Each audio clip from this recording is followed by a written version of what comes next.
What's going on, everybody? Z here. Welcome back to Once Human. Today, we're going to be checking out their new annual version 2.0, the Dream Veil. It's pretty exciting stuff. Basically, it's their annual update. Congratulations, 1 year, all this exciting stuff. So they're going big.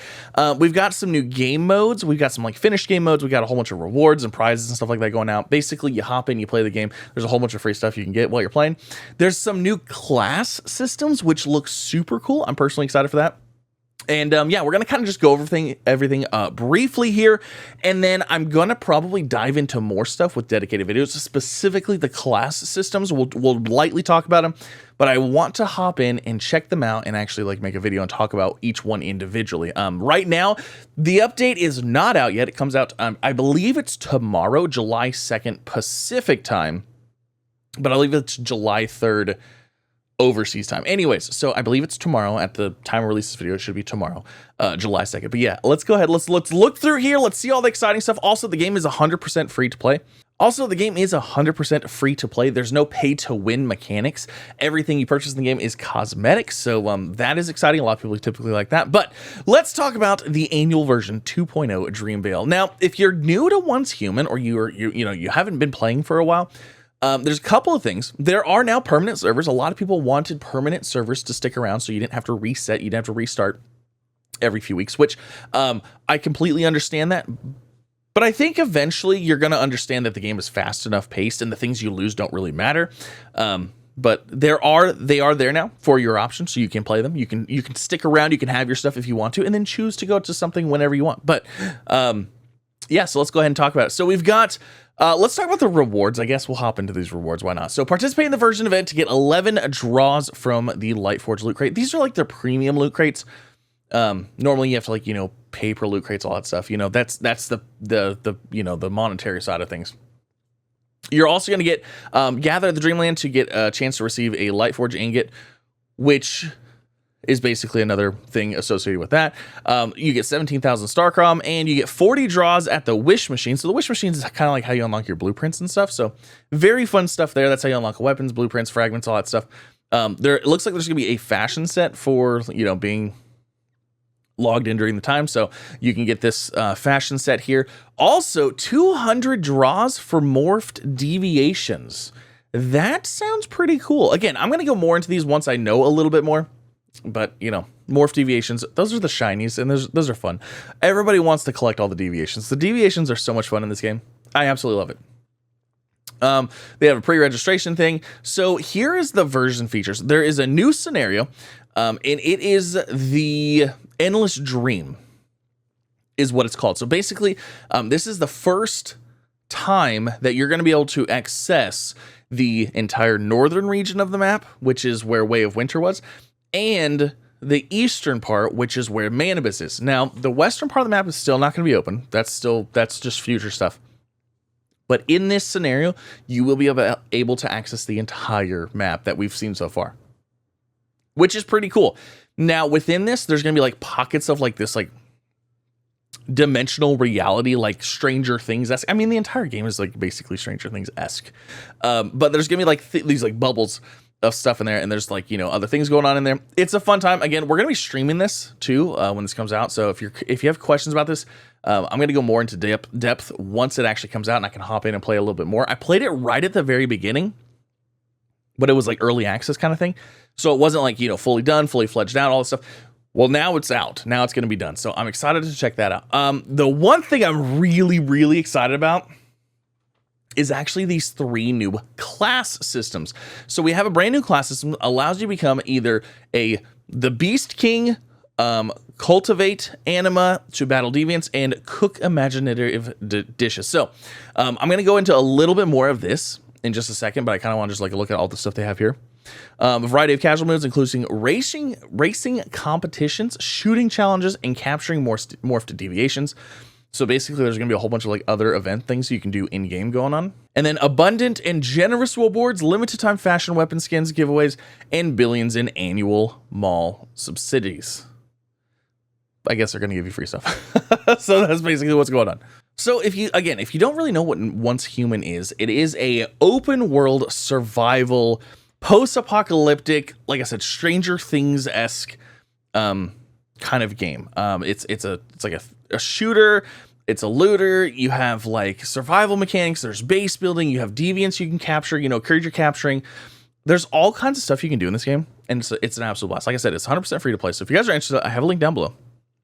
But let's go ahead and let's look at some of those other things a little bit more in depth. So here is the actual endless dream. Like I said, you're going to be hopping into these. The whole world is going to have like these little bubbles all over it, and in those bubbles, there's going to be like mini bosses, and then you take out so many mini bosses, and you're going to be able to take out like the main boss. Now, these little pockets of like dimensional stuff, you can only be in there so long. You kind of start going crazy.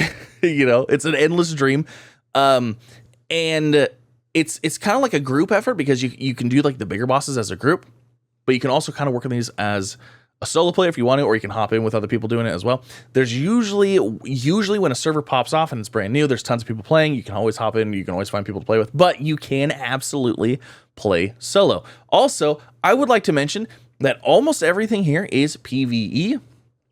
If you want PvP, they have a whole new mode for that, the raid zone stuff. It's kind of like a Rust variant of everything, but you basically only spawn, build, and survive and fight people all the time. So if you want PvP, there is a raid zone. Again, you can check that out. But I'm going to focus on PvE stuff because that's what I like. That's what most people play. That's what is mainly going on here. So like I said, you're going to battle these like little guys around the map, and then you're going to fight a bigger boss. And then, yeah, it's fun stuff. And again, let's talk about this permanent server. So permanent server details are as follows. Endless Dream permanent server. In addition to your level, resources, and territory buildings being carried over, permanent servers will have independently evolving dream zones to offer fresh and diverse challenges. So if you want to not reset, you have that option now.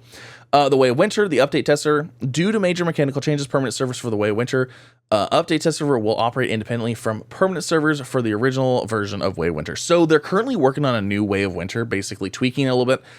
My personal experience when I played it the first time was it was a little bit reliant too much on too many people. So I think they're scaling it down a little bit, making it so the solos and the small group of people can actually play Way of Winter a little bit better and have a little bit better of a time. So in addition to your level, resources, and territory buildings being carried over, same stuff. Tower levels will be preserved, and public thermal towers on permanent servers will be at max level by default. So again, you have options now. You have options because I know a lot of people didn't want, or they wanted private or permanent servers from the beginning.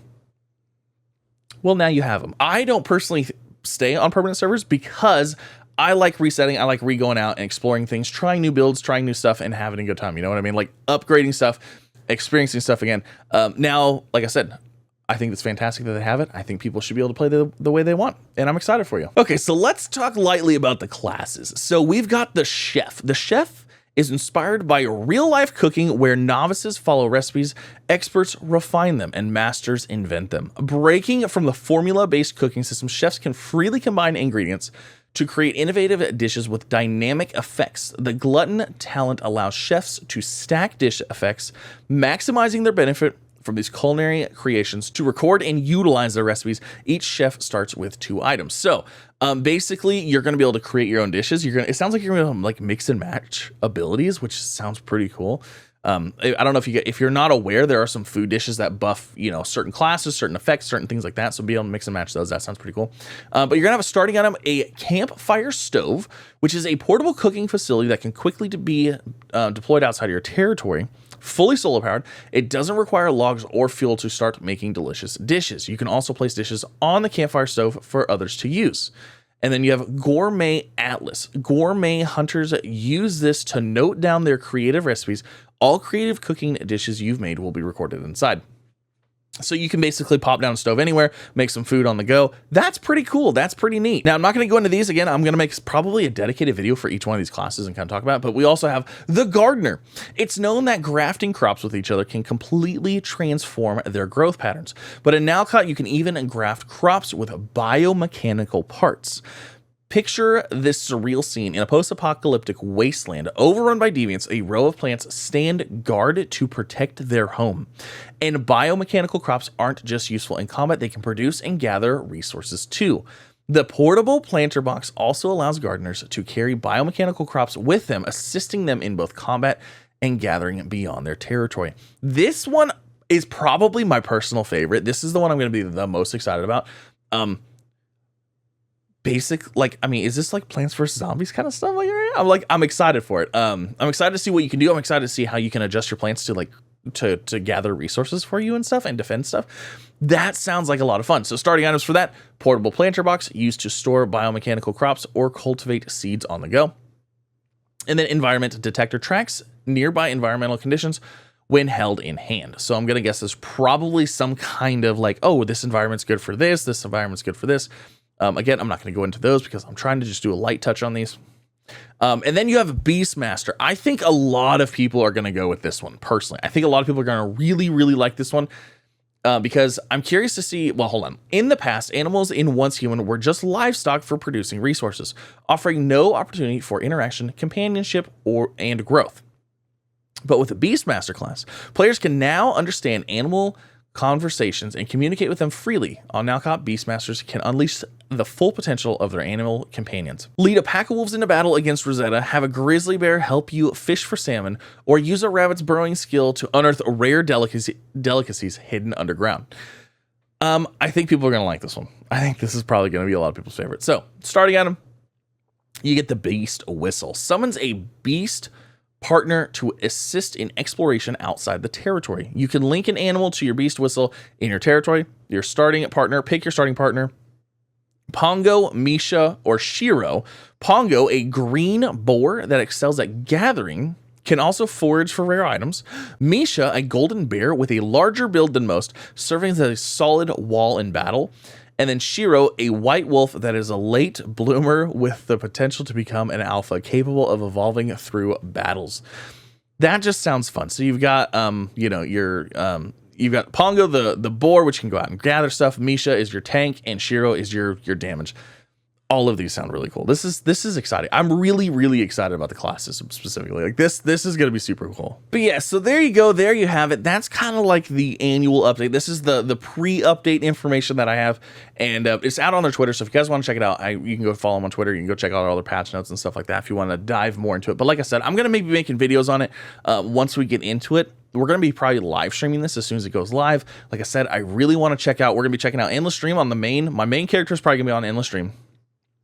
Or my second character, I don't know. One of my characters is going to Endless Stream. One of my characters is probably going to go to Way of Winter. And within those characters, I want to explore all three of the new class systems, as well as explore all of the annual version 2.0 stuff. So we're obviously going to be checking out all of the event stuff and stuff like that. There's tons of events with these things, so I'm very excited for it. And like I said, I'll have more information. So make sure you leave a like, subscribe if you haven't already. And again, if you're interested in Once Human, link down below. Like I said, free to play, 100% free to play.